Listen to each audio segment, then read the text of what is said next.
rasilimali zetu ni chache.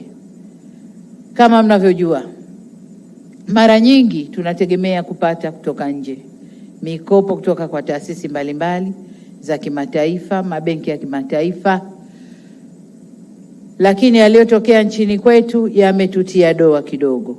Kwa hiyo huenda yakatupunguzia sifa ya kupata hiyo mikopo kwa urahisi kama tulivyopata muhula wa kwanza wa awamu hii. Muhula wa kwanza wa awamu hii tulikuwa tunapata sana kwa sifa zetu, kwa msimamo wetu, kwa kazi tunavyofanya, lakini doa tulilojitia huenda likaturudisha nyuma. Kwa maana hiyo, tuna kazi ya kutafuta fedha humu ndani, kutumia rasilimali zetu alizotupa Mungu. Tutaangalia njia gani tutazitumia tupate fedha ili tukatekeleze miradi ile ambayo tunakwenda kutekeleza. Niishie hapa, lakini nimalizie kwanza kwa kuwapa pole. Kuwapa pole kwa kazi nzito ambayo iko mbele yenu. Lakini pia niwapongeze kwa kuaminiwa.